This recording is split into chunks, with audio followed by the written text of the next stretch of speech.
Hi friends, it's Elizabeth Murphy, The Bible More Than You Expected. Week 2, Lesson 3, Lesson 4, Mark chapter 9. Before I start talking about Mark chapter 9, I need to go back just a little bit into Mark chapter 8 because the pace is changing. You know, I told you last time we were together that Mark, the reporter, writes in a fast-paced manner, and I think things were happening in a fast-paced manner. Jesus was doing very Messiah-like things in a very Messiah-like way. And Peter and the other disciples wanted him to just go, go, go. And after a time in prayer, he said, no, I'm going to go this way. I'm going to do this. I'm going to go about this the way my Father wants me to go about this. And I think, like I said last week, there was an aspect of show and tell to this. He was showing. But now, as we get to Mark chapter 9, I think it's become more about the tell because he's teaching more to them.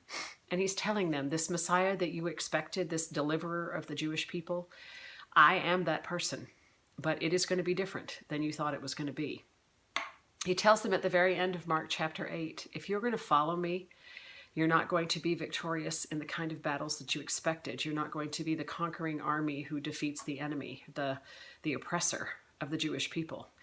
You're going to be last instead of first, and you're going to carry a cross, and you're going to give up the world to gain your soul, rather than the other way around. And that's confusing to them. They're not expecting a suffering servant. They've never been conditioned to expect a suffering servant. They're expecting a military deliverer, transcendent, triumphant hero, not a suffering servant. But a suffering servant is what they get. And so he begins to show them that suffering servant and to try to teach them about who he is. And at the end of Mark chapter 8, he begins that. And then in Mark chapter 9, something extraordinary happens. He takes Peter, James, and John up to the top of a mountain. It says they went to a high mountain and they were all alone. And there before them, he was transfigured.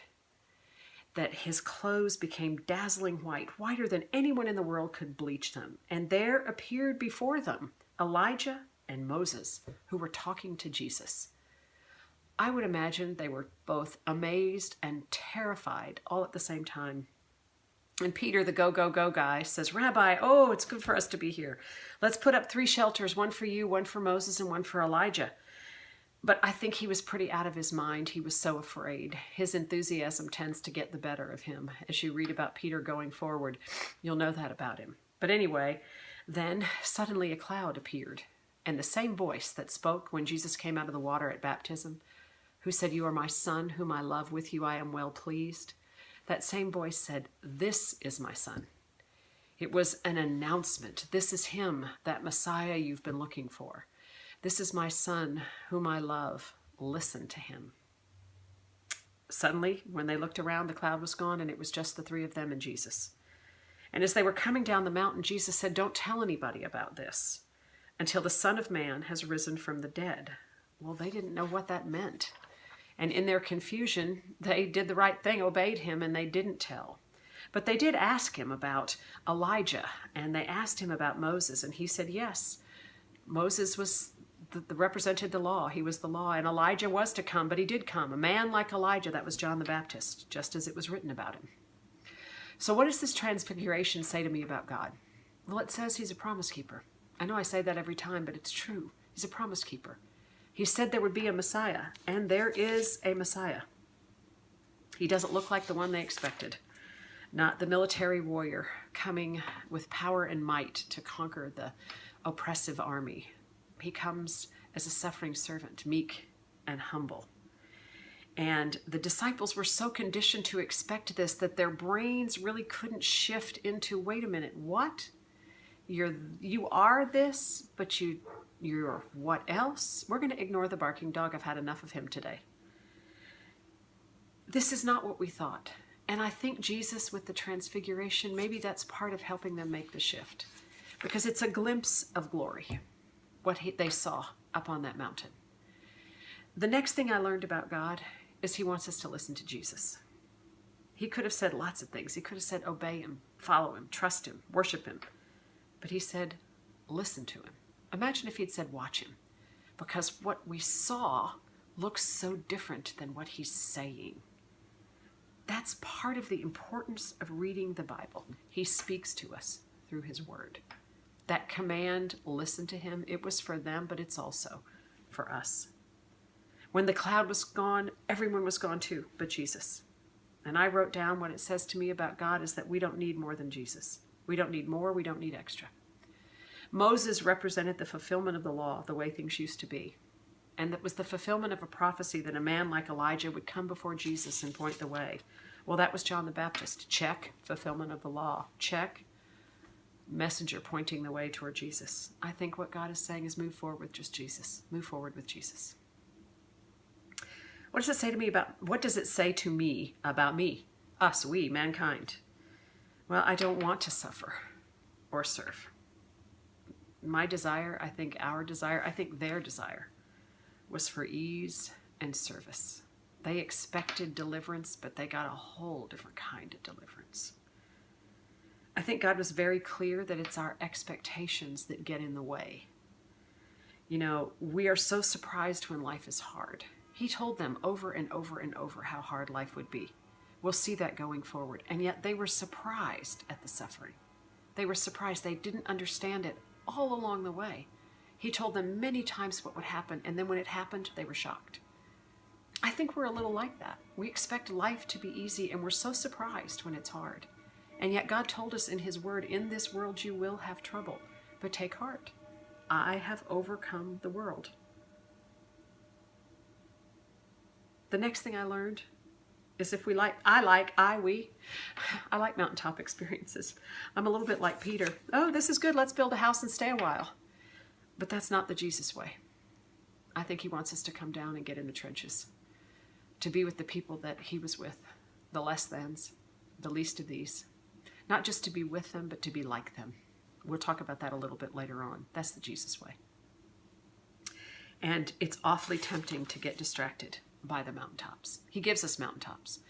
I think he knows just when we need one. When our hope is running low, he gives us the hope of heaven, or he gives us the hope of glory. But that's what we can't live there. We can't live there. He tells us what it's like to be broken people living in a broken world. That's where he would have been, and that's where he wants us to be. And the story goes on. Not the story. The chapter goes on. Mark verses 9, 14 through 32. And basically they came down off the mountain and they walked right into the middle of a mess. They walked into an argument between the disciples and the teachers of the law, and they were arguing. And it says, as soon as the people saw Jesus, they were overwhelmed with wonder and ran to greet him. I think they were so relieved he showed up. So relieved. And he asked them, what are you arguing about? And the man in the crowd said, teacher, I brought my son who is possessed. I brought you, my son, who is possessed by a spirit that has robbed him of speech. And it throws him down and he foams at the mouth and all kinds of things happen. And your disciples, I asked them to drive out the spirit, but they could not. And Jesus sounds like he responds in frustration when he says, you unbelieving generation, how long shall I stay with you? I don't think that was frustration. I don't think that was exasperation. I think that was urgency. He knows he doesn't have a lot of time. I think he still feels that way about us when we don't understand. He wants us to get it. Not a moment too soon, partly because we have an eternity with him to look forward to, but partly because he wants life to be different now. And it can be when we have a relationship with the living God, which is what Jesus coming and Jesus is offering, is a relationship with the living God. And so Jesus says, bring the boy to me. And they brought him, and when the spirit saw Jesus, it immediately threw the boy into a convulsion, and he fell on the ground and rolled around foaming at the mouth. Now, this sounds so strange, and we wonder, does this happen now? And I don't know the answer to that. But I know this. Sometimes the words that come out of our mouths are pure evil. They might not be foam, but they're pure evil. And we make choices that leave us writhing around in the dirt. And the thing I do know is this boy had a father who stood nearby and watched him suffer. And sometimes we as parents have to stand by and watch our children suffer. And I think the solution for him, like the solution for us, is bring the boy to me. So they brought him. And Jesus asked the boy's father, how long has he been like this? From childhood. Imagine. He's been waiting a long time for hope and help. But I think that's caused him to doubt, because he says to Jesus, but if you can do anything, take pity on us and help us. If you can, said Jesus, everything is possible for one who believes. And immediately the boy's father exclaimed, I do believe. Help me overcome my belief. I have faith. I want more. I need more faith. And he asks Jesus for it. Well, what does that say about God? It says to me that God wants us to grow in faith as we learn more of him and experience more of him. And that he'll help us. That we can take the little bit of faith we have. Scripture talks about faith as small as a mustard seed, which is very, very tiny. God can work with a very little, but he wants us to have more and more and more, and he'll help us get it. He'll help us get it. Sometimes that means we say things like, Jesus, take the wheel, and we still have a wreck. Bad things happen, but they grow our faith because they grow our relationship, our understanding, our intimacy with the living God.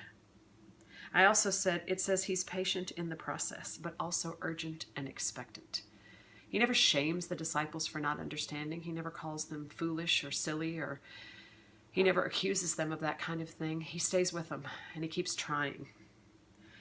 And it's a process. That's the other thing I wrote. I love that the language changes here, and instead of immediately and right away, it says things like on the road, and they passed through town, and they were in the house, and they were sitting down. It's a process. I also said what it says to me about me is I have to be careful of asking those close to Jesus to do what only he can do. The Father said, "Teacher, I brought you, my son." Well, I think sometimes we settle for being nearby. That's the friends that ask us to pray but don't pray themselves. Those who get their Bible from others but never open the Bible for themselves. Or they go to church on Sunday and they just say check and consider it done. I've heard the expression, it's easier to be friends with Jesus than it is friends with Jesus friends than it is to be friends with Jesus.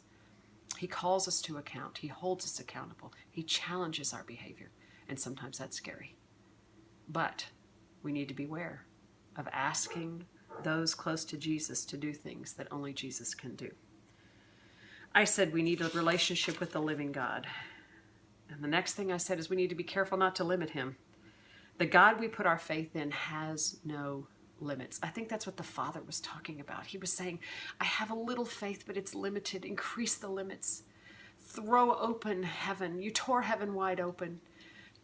Remove the limits. You know, the leper, he said, if you are willing. The leper in Mark chapter 1 said, if you are willing. It's kind of like saying, thy will be done.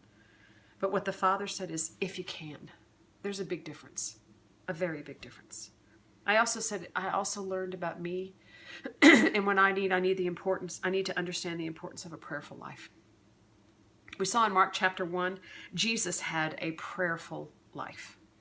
And I read this quote in preparation. It said, we can't get ready for the moment by quickly uttering a special prayer. I have to be ready through a prayerful life when the moment comes.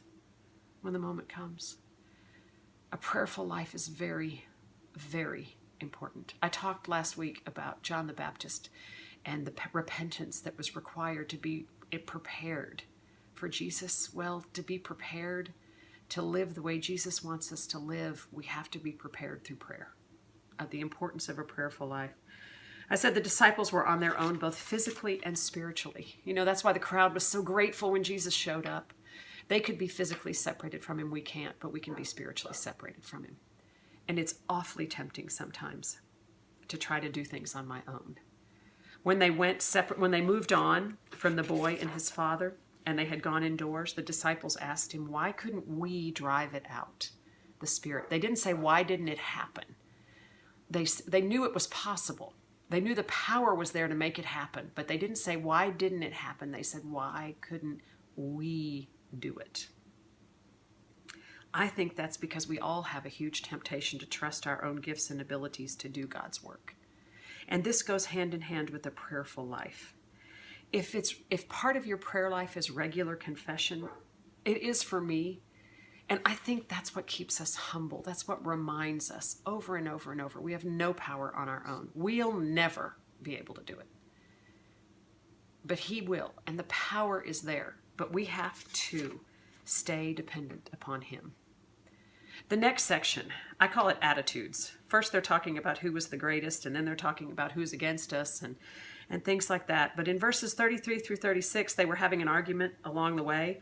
And Jesus said, he was teaching his disciples. It said they had passed through Galilee, and he was teaching them. And he said again, yet again, the Son of Man is going to be delivered into the hands of men. They will kill him, and after 3 days he will rise. But they didn't understand what he meant, and they were afraid to ask him about it. He's teaching about the suffering again. He's saying, let me tell you, let me tell you, let me tell you. And they came to Capernaum, and he took them inside the house. And I like to pay attention to things like this because in a way he's about to scold them a little bit, but he doesn't do that publicly. He takes them into a house. And he says, what were you arguing about? And they kept quiet because they didn't want him to know. They were arguing about who was going to be the greatest and the most important. But he knew. He knew. And he sat down with them. Face to face. He sat down intimately with them. I think I talked about this last time, that Jesus isn't all about intensity. He's all about intimacy. And in this case, he got very intimate. And he said, anyone wants to be first has to be last and the servant of all. And he uses a child. I think what God is saying when he brings that child into the picture is, it was a different culture. We honor our children above all. We hover and helicopter and micromanage. And children were very, very low on the honor scale back in Jesus' day. And he was saying, make yourself low, make yourself little. Make yourself last. Low, little, and last are not words that I've often aspired to. But I think that's what he was saying.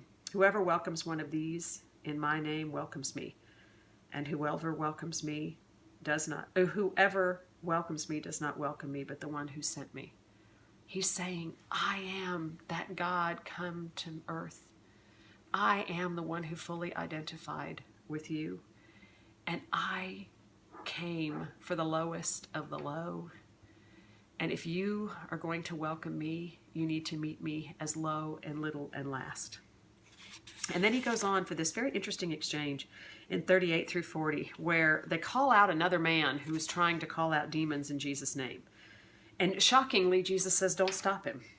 Well, I kind of wondered about that. And what I think that says about God is that good can be had, good things can be done, Jesus-like things can be done, even those who don't yet know Jesus. I heard it said one time that we hold people accountable for their belief before we allow or accept their behavior.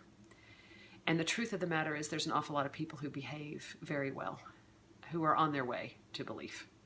I know a lot of unchristian people, pre-Christian people, who behave more like the Christians I know. And I think what Jesus is saying here is jealousy and judgment have no place in my kingdom. And you don't have to believe it to behave it. So when an act of kindness comes your way, accept it as it is. An act of kindness. I think that's why we as Christians get a bad rap, because sometimes we go more toward jealousy and judgment. And we talk about what we don't believe in rather than what we do. So it's an interesting statement that Jesus is making there, is don't stop him. For one who does a miracle in my name cannot in the next moment say anything bad about me, because whoever's not against us is for us. There's good to be had in more than one place. He goes on to talk about stumbling and sin, and we should cut our hands off and hang a large millstone around our neck. And it sounds frightening and scary, but it's not literal. It's something called hyperbole. And he uses an overstatement to talk about the gravity of our own behavior.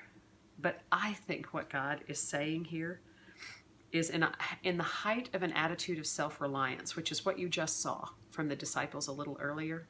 Why couldn't we drive the demon out? I think that was an attitude of self-reliance and self-importance. He uses overstatement to talk about our own struggles with sin. And I think what God is saying there is I need to be more worried about the evil within me than the evil without. And lastly, he talks about salt, which is things like a purifier and a flavoring. And I don't know what he's saying here, but I think what he's saying is you're supposed to flavor your life and the flavor of the lives around you. And when he says salt is good, but if it loses its saltiness, how can you make it salty again? Have salt among yourselves and be at peace with each other. I think he's saying flavor your lives and flavor the lives of those around you. What does all this tell me that I'm supposed to do? This is the what I do part. Well, I need to pay attention to my impact, to the flavoring I bring to the world around me, and make sure that I stay pretty salty. It tells me what kind of Messiah that Jesus is. He's the suffering servant and not the transcendent hero, and I need to be prepared. I need to expect the suffering and be surprised by the ease. I need to enjoy the mountaintops, but remember they are but a glimpse. They are but a glimpse. I need to desire a growing faith and a prayerfully dependent life, and I need to be aware of my own attitudes about who's the greatest and who's the least, and the sins of others when I have sins of my own. And I can only do this if I follow God's command to listen to him. I am praying that you have read this difficult chapter with an open mind and an open heart, and God has truths for you that will complement the truths he's given me and that you'll share. I would love to know. See you next week.